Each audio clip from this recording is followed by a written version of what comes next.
Welcome to all. എല്ലാവർക്കും secret p s സിയിലേക്ക് സ്വാഗതം. ഇന്ന് നമ്മൾ നോക്കാൻ പോകുന്നത് കഴിഞ്ഞ പരീക്ഷകളിൽ ആവർത്തിച്ച കുറച്ച് ക്വസ്റ്റ്യൻസ് ആണ് കേട്ടോ. അതുപോലെ തന്നെ നമ്മുടെ ചാനലിൽ പുതിയ SCERT ക്ലാസ്സുകളൊക്കെ സ്റ്റാർട്ട് ചെയ്തിട്ടുണ്ട്. 9ാം ക്ലാസ്സിലെ SCERT ചാപ്റ്റേഴ്സൊക്കെ നമ്മളിപ്പോൾ ചെയ്യുന്നുണ്ട് കേട്ടോ.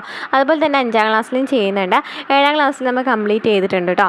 അപ്പോൾ അതുപോലെ തന്നെ കഴിഞ്ഞ പരീക്ഷകളിൽ ആവർത്തിച്ച SCERT ചോദ്യങ്ങളും അനുബന്ധ വിവരങ്ങളൊക്കെ നമ്മൾ ചെയ്യുന്നിട്ടുണ്ട്.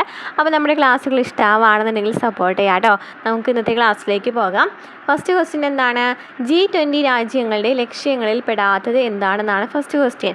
അപ്പോൾ G20 രാജ്യങ്ങളുടെ ലക്ഷ്യങ്ങൾ എന്തൊക്കെയാണ് നമ്മൾ പഠിച്ചിരുന്നാൽ ഈ ക്വസ്റ്റ്യൻ ആൻസർ ചെയ്യാനായിട്ട് പറ്റുള്ളൂ അല്ലേ. ഏതൊക്കെയാണ്? ആഗോള സാമ്പത്തിക വളർച്ച പുനഃസ്ഥാപിക്കുക എന്ന് പറയുന്നത് ഒരു ലക്ഷ്യമാണ് കേട്ടോ. G20 രാജ്യങ്ങളുടെ ലക്ഷ്യത്തിൽ ഒന്നാണ് എന്ത്? ആഗോള സാമ്പത്തിക വളർച്ച പുനഃസ്ഥാപിക്കുക എന്ന് പറയുന്നത്. അതുപോലെ തന്നെ രാജ്യാന്തര സാമ്പത്തിക വ്യവസ്ഥയെ ശക്തിപ്പെടുത്തുക, രാജ്യാന്തര ധനകാര്യ സ്ഥാപനങ്ങളുടെ നവീകരണം എന്നിവയൊക്കെ G20 രാജ്യങ്ങളുടെ ലക്ഷ്യങ്ങളിൽ പെടുന്നവയാണ്. ആഗോള സാമ്പത്തിക വളർച്ച പുനഃസ്ഥാപിക്കുക, രാജ്യാന്തര സാമ്പത്തിക വ്യവസ്ഥയെ ശക്തിപ്പെടുത്തുക, രാജ്യാന്തര ധനകാര്യ സ്ഥാപനങ്ങളുടെ നവീകരണം എന്നിവയൊക്കെ G20 രാജ്യങ്ങളുടെ ലക്ഷ്യങ്ങളിൽ വരുന്നതാണ്. അപ്പോൾ B ആണ് ഇവിടെ തെറ്റ് വരുന്നത് കേട്ടോ. 75% ഉൽപ്പാദനം എന്ന് പറയുന്നുണ്ട്, അതാണ് തെറ്റ് വരുന്നത് കേട്ടോ. Okay, next question. ഇന്ത്യൻ നാവികനായ അഭിലാഷ് ടോമി സമുദ്രമാർഗം ലോകം ചുറ്റി സഞ്ചരിച്ച മുംബൈയിൽ തിരിച്ചെത്തിയത് എന്നാണ്? ഇന്ത്യൻ നാവികനായ അഭിലാഷ് ടോമി സമുദ്രമാർഗം ലോകം ചുറ്റി സഞ്ചരിച്ച് മുംബൈയിലേക്ക് തിരിച്ചെത്തിയത് എന്നാണെന്നാണ് ചോദിച്ചിരിക്കുന്നത്. എന്നാണ് നമ്മൾ SCERTയിൽ പറഞ്ഞിട്ടുണ്ടായിരുന്ന ഒരു ഭാഗമാണ് അല്ലേ. 2013 മാർച്ച് 31 അഭിലാഷ് ടോമി സമുദ്രമാർഗം ലോകം ചുറ്റിയിട്ട് മുംബൈയിൽ നിന്നും കേരളത്തിലേക്ക് എത്തുന്നത് 2013 മാർച്ച് 31. Next question. സമപന്തി ഭോജനം സംഘടിപ്പിച്ച സാമൂഹ്യ പരിഷ്കർത്താവ് ആരാണ്? സമപന്തി ഭോജനം സംഘടിപ്പിച്ച സാമൂഹ്യ പരിഷ്കർത്താവ് വൈകുണ്ഠ സ്വാമികൾ. നമുക്കറിയാം അല്ലേ, വൈകുണ്ഠ സ്വാമികൾ നമ്മൾ എല്ലാ ക്വസ്റ്റ്യൻ പേപ്പറും റിപ്പീറ്റഡ് ആയിട്ട് വരുന്ന ക്വസ്റ്റ്യൻ ആയ കാരണം നമ്മൾ എല്ലാ ക്ലാസ്സുകളിലും പറയുന്ന അല്ലേ വൈകുണ്ഠ സ്വാമികളെ കുറിച്ചിട്ടാണ്. അപ്പോൾ എന്നാണ് സമപന്തി ഭോജനം എന്ന് പറയുന്നത്? എന്നാണ് അദ്ദേഹത്തിന് തന്നെ ഒരു സമാജമുണ്ടല്ലേ, സമത്വ സമാജം എന്ന് പറയുന്നത്. അപ്പോൾ സമത്വ സമാജത്തിൻ്റെ ഡേറ്റ് എന്നാണ് ചോദിക്കാറുണ്ട്. 1836 കേട്ടോ. 1836 സമത്വ സമാജം കൊണ്ടുവന്നത് വൈകുണ്ഠ സ്വാമികൾ. അതുപോലെ തന്നെ വൈകുണ്ഠ സ്വാമികളെ കുറിച്ച് പറയുന്നത് ഏതാണ്? അദ്ദേഹത്തിൻ്റെ ദാർശനികത ഏതാണ്? അയ്യാവഴിയാണ് അല്ലേ. അയ്യാവഴിയാണ് ദാർശനികത എന്ന് പറയുന്നത്. മുടിച്ചൂടും പെരുമാൾ എന്നൊക്കെ അറിയപ്പെടുന്ന ആരാണ്?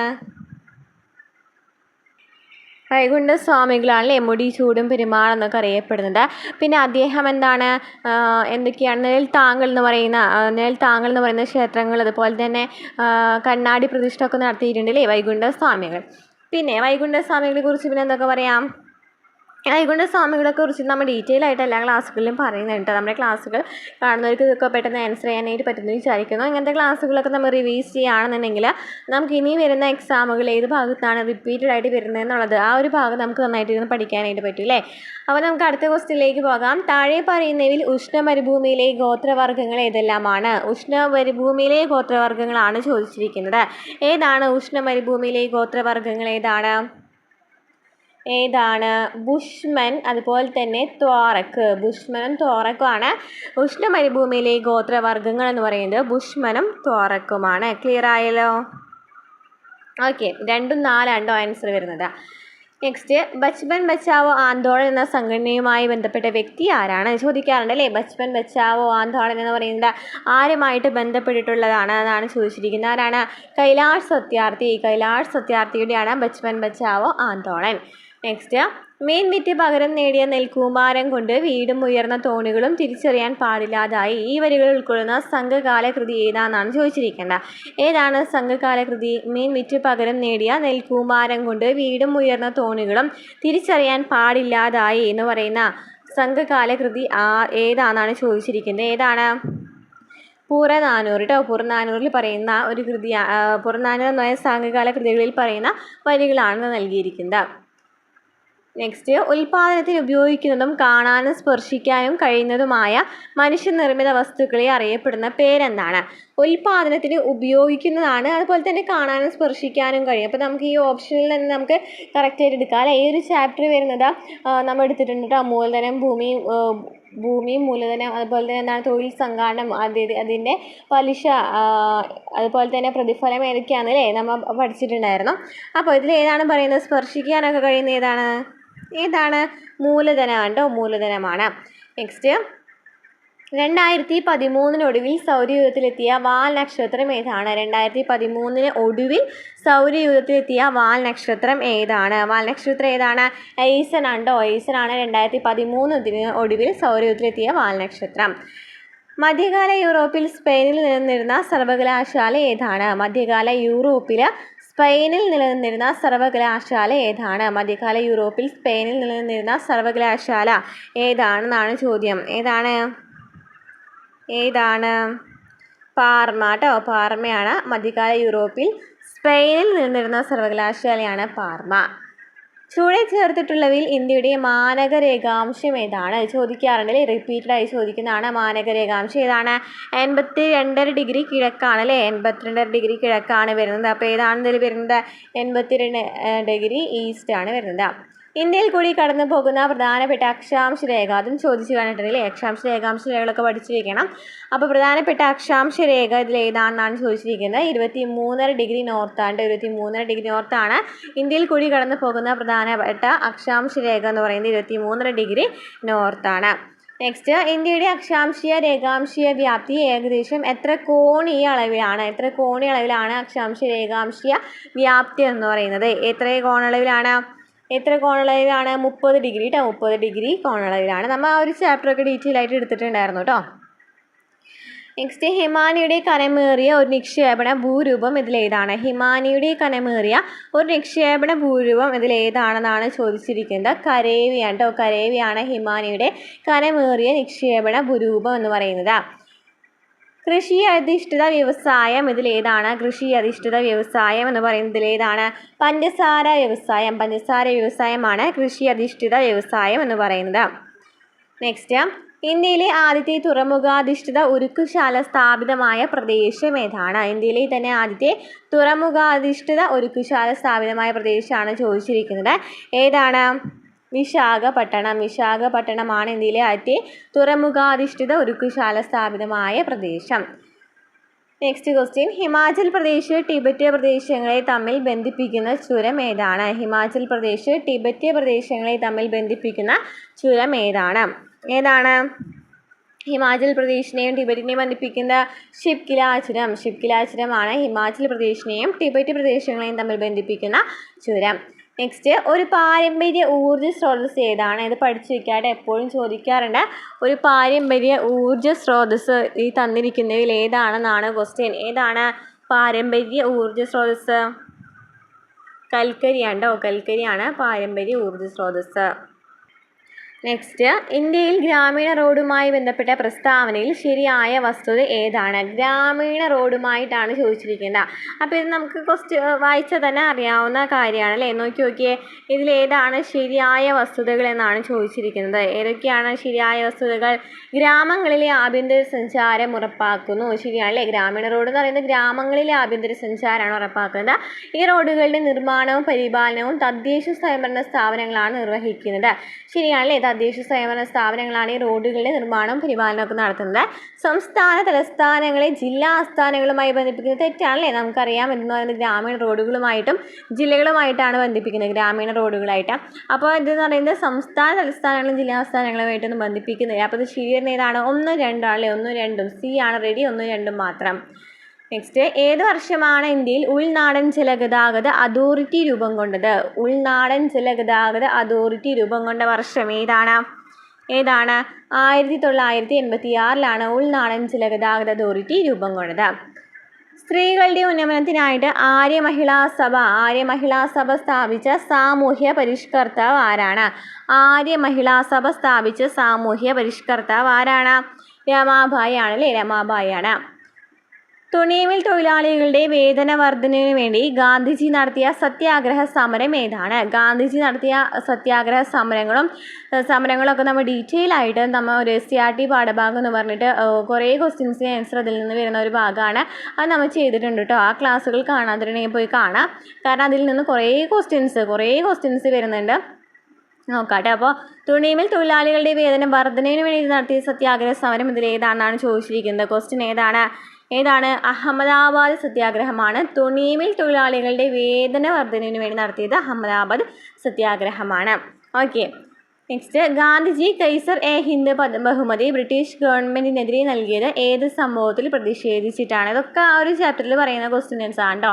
ഗാന്ധിജി കൈസർ എ ഹിന്ദ് എന്ന് പറയുന്ന ഒരു പദവി നൽകിയിട്ടുണ്ടായിരുന്നു അല്ലേ? അത് ഏത് സംഭവവുമായി ബന്ധപ്പെട്ടിട്ടായിരുന്നു? ജാലിയൻ വാലാബാഗ് കൂട്ടക്കൊല അല്ലേ? ജാലിയൻ വാലാബാഗ് കൂട്ടക്കൊലയുമായി ബന്ധപ്പെട്ടിട്ടാണ് തിരികെ നൽകിയിട്ടുണ്ടായിരുന്നത്. നാഗന്മാരുടെ റാണി എന്ന് ജവഹർലാൽ നെഹ്റു വിശേഷിപ്പിച്ചത് ആരെയാണ്? നാഗന്മാരുടെ റാണി എന്ന് ജവഹർലാൽ നെഹ്റു വിശേഷിപ്പിച്ചത് ആരെയാണ്? ഗൈഡ് ലിയു അല്ലേ? ഗൈഡ് ലിയു നമ്മൾ SCRT പറഞ്ഞിട്ടുണ്ടായിരുന്നു. നാഗന്മാരുടെ റാണി എന്ന് ജവഹർലാൽ നെഹ്റു വിശേഷിപ്പിച്ചത് ഗൈഡ് ലിയുവിനാണ്. ചൗരി ചൗര സംഭവം നടന്ന വർഷം ഏതാണ്? ചൗരി ചൗര സംഭവം നടന്നത് ഏതാണ്? 1922 ചൗരി ചൗര സംഭവം നടക്കുന്നത് അല്ലേ? 1919 എന്താണ്? ജാലിയൻ വാലാബാഗ് കൂട്ടക്കൊല നടന്ന വർഷമാണല്ലേ? 1919. 1922 ചൗരി ചൗര സംഭവം നടക്കുന്നത്. 1953 രൂപം കൊടുത്ത സംസ്ഥാന പുനഃസംഘടനാ കമ്മീഷൻ്റെ ചെയർമാൻ ആരായിരുന്നു? നമ്മൾ നോക്കിയേ, നമ്മൾ കഴിഞ്ഞ ക്വസ്റ്റ്യൻ പേപ്പറൊക്കെ റിവൈസ് ചെയ്യുമ്പോൾ അത് ക്ലാസ്സുകൾ കാണുന്നവർക്കറിയാം. സംസ്ഥാന പുനഃസംഘടനാ കമ്മീഷനൊക്കെ എല്ലാ ക്വസ്റ്റ്യൻ പേപ്പറിലും ചോദിച്ചു വരുന്നതാണ്. അപ്പോൾ അതിനെക്കുറിച്ചിട്ട് ഡീറ്റെയിൽ ആയിട്ട് പഠിച്ചു വെക്കുന്നുണ്ട്. ആ കൂടി 2-3 ക്വസ്റ്റ്യൻ മാത്രമേ പഠിക്കാനുള്ളൂ. അത് തന്നെയാണ് എപ്പോഴും ചോദിക്കുന്നത്. ഇപ്പോൾ ഇതിൽ ചോദിച്ചിരിക്കുന്നത് എന്താണ്? ചെയർമാൻ ആരാണെന്നാണ് ചോദിച്ചിരിക്കുന്നത്. ചെയർമാൻ ആരാണ്? ഫസൽ അലി ആണ് ചെയർമാൻ എന്ന് പറയുന്നത്. അതുപോലെ തന്നെ ഈ സർദാർ കെ എം പണിക്കർ ചോദിക്കാറുണ്ട്. സർദാർ കെ എം പണിക്കർ ആരാണ്? മലയാളി ആയിട്ടുള്ളൊരു അംഗം എന്നാണ് ചോദിക്കാറ്. മലയാളിയായ അംഗം, സംസ്ഥാന പുനഃസംഘടനാ കമ്മീഷൻ്റെ മലയാളിയായ അംഗം എന്ന് പറയുന്നത് സർദാർ കെ എം പണിക്കരാണ്. പിന്നെ ഹൃദയനാഥ് കുൻസ്രു, HN ഖുസ്രു കൂടി ഇതിൽ ഉണ്ടായിരുന്നു. HN ഖുസ്രുവും സർദാർ കെ എം പണിക്കറും.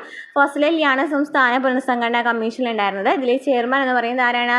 ഫസൽ അലിയാണ്. മലയാളിയായ അംഗം ചോദിക്കുകയാണെന്നുണ്ടെങ്കിൽ സർദാർ കെ എം പണിക്കറാണ്. ഈ 2 ക്വസ്റ്റ്യൻ എപ്പോഴും ആവർത്തി ചോദിച്ച് കണ്ടുവരുന്ന ക്വസ്റ്റ്യൻ കേട്ടോ. ഇന്ത്യൻ താഷ് കോൺഗ്രസിൻ്റെ അന്തിമ ലക്ഷ്യം പൂർണ്ണ സ്വരാജ് ആണ് പ്രഖ്യാപിച്ച പ്രമേയം പാസ്സാക്കിയ സമ്മേളനം നടന്നത് എവിടെ വെച്ചാണ്? നോക്കിയേ, ഈ പൂർണ്ണ സ്വരാജ് എന്ന് പറയുന്ന സമ്മേളനം, പൂർണ്ണ സ്വരാജ് ആണ് പ്രഖ്യാപിക്കുന്ന സമ്മേളനം എല്ലാ ക്വസ്റ്റ്യൻ പേപ്പറിലും കണ്ടുവരുന്നതാണല്ലേ? ലാഹോർ സമ്മേളനമാണ്. ഇതും പഠിച്ചു വെക്കുക കേട്ടോ. ഇമ്പോർട്ടൻ്റ് ആണ്. ഈ 2 ക്വസ്റ്റ്യനും ഇമ്പോർട്ടൻ്റ് ആണ് കേട്ടോ. പൂർണ്ണ സ്വരാജ് ആണ് പ്രഖ്യാപിച്ചത് ലാഹോർ സമ്മേളനത്തിലാണ്.